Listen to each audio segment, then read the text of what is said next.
पृथ्वी पर मनुष्यों का इतिहास महज 2-3 लाख साल पुराना है, लेकिन एक जानवर की प्रजाति यहाँ करोड़ों साल बिता चुकी है, जिसका जिक्र हम अक्सर सुनते रहते हैं। डायनासोर। डायनासोर्स ने पृथ्वी पर करीब 16.5 करोड़ साल राज किया। इनके सबसे पुराने अवशेष लगभग 23 करोड़ साल पहले के हैं। 23 करोड़ साल पहले डायनासोर पृथ्वी पर इवॉल्व हुए, विकसित हुए, लेकिन 6.5 करोड़ साल पहले ये पृथ्वी के नक्शे से पूरी तरह गायब हो गए। सिर्फ डायनासोर ही नहीं, उस समय पृथ्वी पर रहने वाले लगभग 75% जीव अचानक विलुप्त हो गए। आखिर क्या हुआ था 6.5 करोड़ साल पहले? ये वैज्ञानिकों के लिए लंबे अरसे तक एक पहेली बनी रही। फिर अंतरिक्ष से आने वाली चट्टानों को कटघरे में खड़ा किया गया और एक एस्टेरॉइड को दोषी करार दिया गया। लेकिन वैज्ञानिक इस नतीजे पर पहुंचे कैसे?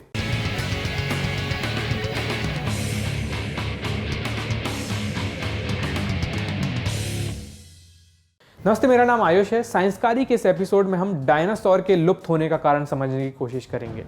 सबसे पहला सवाल, हमें कैसे पता डायनासोर कब से कब तक पृथ्वी पर रहे? जवाब है फॉसिल, मर चुके जानवरों के अवशेष। जानवरों की मौत के बाद बचे फॉसिल्स से उनकी उम्र का अंदाजा लगाया जा सकता है। इन फॉसिल्स का अध्ययन करने वाले वैज्ञानिकों को पेलिएंटोलॉजिस्ट कहते हैं। पेलिएंटोलॉजिस्ट के लिए डायनासोर का गायब हो जाना लंबे अरसे तक सबसे बड़ा सवाल बना रहा। अब भी इस पर बहस जारी है, लेकिन थोड़ी सेटल हो गई है। पृथ्वी करीब 450 करोड़ साल पुरानी है, इसलिए लंबी समय अवधि को कई पीरियड्स में बांटा गया है। पीरियड को हिंदी में कल्प कहते हैं। हमारे स्कूल का तो पीरियड आधे पौन घंटे का होता है, लेकिन पृथ्वी के पीरियड करोड़ों साल के होते हैं। आपने जुरासिक पार्क नाम की फिल्म देखी होगी। ये जुरासिक एक पीरियड का नाम है। जुरासिक पीरियड में डायनासोर खूब चौड़े में रहते थे, लेकिन ये डायनासोर का इकलौता पीरियड नहीं था। पृथ्वी पर डायनासोर्स ने 3 पीरियड फुल मौज की। इनके नाम जान लीजिए, आगे काम आएंगे। ट्रायसिक पीरियड 25 से 20 करोड़ साल पहले, यानी लगभग 5 करोड़ साल का पीरियड। जुरासिक पीरियड 20 करोड़ साल पहले से 14.5 करोड़ साल पहले। और आखिरी क्रिटेशियस पीरियड 14.5 करोड़ साल पहले से 6.6 करोड़ साल पहले का पीरियड। क्रिटेशियस पीरियड डायनासोर्स का आखिरी कल्प था। इसके बाद पेलियोजीन पीरियड की शुरुआत हुई, मैमल्स का, स्तनधारियों का पीरियड। इन दोनों पीरियड के बीच डायनासोर समेत पृथ्वी की 3/4 जीव अचानक से गायब हो गए। इस घटना का नाम है क्रिटेशियस पेलियोजीन एक्सटिंक्शन इवेंट, यानी जिस पीरियड में डायनासोर थे फिर जिसमें गायब हो गए, उन दोनों को मिलाकर ये नाम बनाया गया है। शॉर्ट फॉर्म है केपीजी। इसे केटी एक्सटिंक्शन इवेंट भी कहा जाता है। एक्सटिंक्शन यानी विलुप्त हो जाना। ये केपीजी एक्सटिंक्शन इवेंट क्या थी? ऐसा क्या हुआ था कि पृथ्वी से बड़े बड़े जानवर गायब हो गए थे? इसे समझने के लिए पहले कई थ्योरियां मैदान में थी। क्या क्या थी वो थ्योरियां? उनमें से कुछ आपको बता देते हैं। क्या पता कोई भयंकर वाली महामारी फैली हो, कोई वायरस आया हो जैसे आज आया है। अंडे खाने वाले स्तनधारी जीव आ गए होंगे जो जानवरों के सारे अंडे खा गए। या किसी सुपरनोवा के धमाके से, किसी बाहरी सितारे के धमाके से निकली एक्सरे सबको मार गई होगी। या शायद पृथ्वी का क्लाइमेट अचानक बदल गया होगा। ऐसी तरह तरह की थ्योरीज पेश की गई। फिर आई वो थ्योरी जिसके बाद ये बहस सेटल होने लगी। 1980 के दशक में इस घटना को समझाने वाली सबसे मुकम्मल थ्योरी सामने आई। इस थ्योरी के मुताबिक केपीजी एक्सटिंक्शन इवेंट में जीवों के विलुप्त होने का कारण अंतरिक्ष से आई एक चट्टान थी। आगे चलकर ये थ्योरी अल्वारेज हाइपोथेसिस के नाम से मशहूर हुई। इस थ्योरी को अल्वारेज बाप बेटे की जोड़ी सामने लेकर आई थी, इसलिए लुई अल्वारेज और वॉल्टर अल्वारेज। लुई अल्वारेज को 1968 में फिजिक्स का नोबेल प्राइज मिला था। इनके बेटे वॉल्टर अल्वारेज एक जियोलॉजिस्ट थे। जियोलॉजिस्ट यानी पृथ्वी की पढ़ाई करने वाले। ये दोनों बाप बेटे 70 के दशक में इटली की कुछ चट्टानें खंगाल रहे थे। तभी इन्हें केपीजी बाउंड्री में इरिडियम की भारी मात्रा मिली। यही इस पजल का सबसे बड़ा टुकड़ा था। केपीजी बाउंड्री वो दहलीज है जो क्रिटेशियस पीरियड और पेलियोजीन पीरियड की चट्टानों को आपस में बांटती है। इस लेयर के एक तरफ डायनासोर के फॉसिल मिलते हैं और दूसरी तरफ डायनासोर समेत उन 75% जीवों के निशान गायब हैं। इस बाउंड्री पर इरिडियम मिलने का क्या मतलब हो सकता है? इरिडियम एक अनोखी धातु है। ये पृथ्वी की बाहरी सतह पर बहुत कम मात्रा में मिलती है, लेकिन अंतरिक्ष से आने वाली चट्टानों में खूब सारा इरिडियम होता है।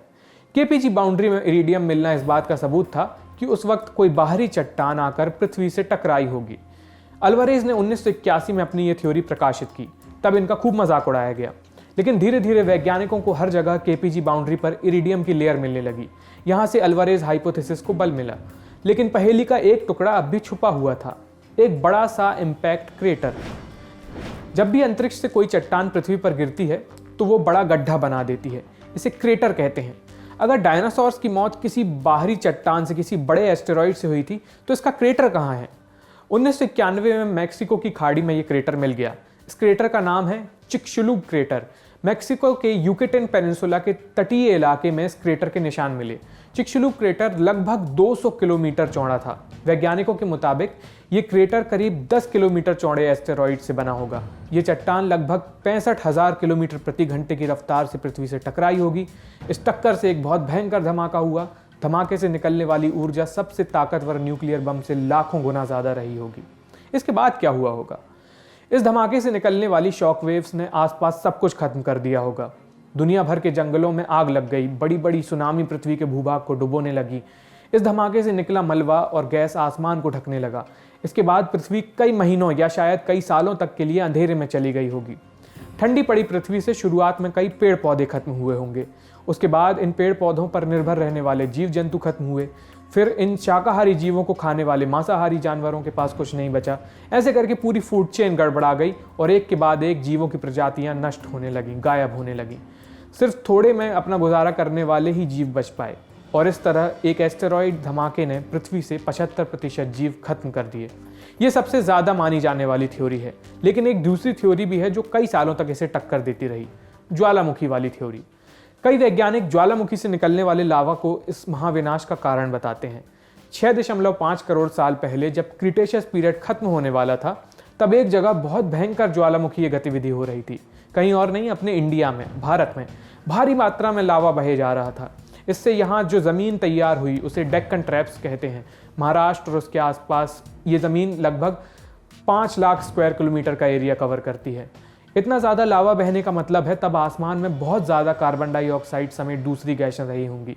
वैज्ञानिकों को ऐसा लगता है कि इस ज्वालामुखी घटना ने पृथ्वी पर क्लाइमेट को बुरी तरह बदल दिया होगा और इसी से धीरे धीरे वो सारी प्रजातियाँ खत्म हो गई। कई वैज्ञानिक इन दोनों थ्योरीज का मिक्सचर भी बताते हैं।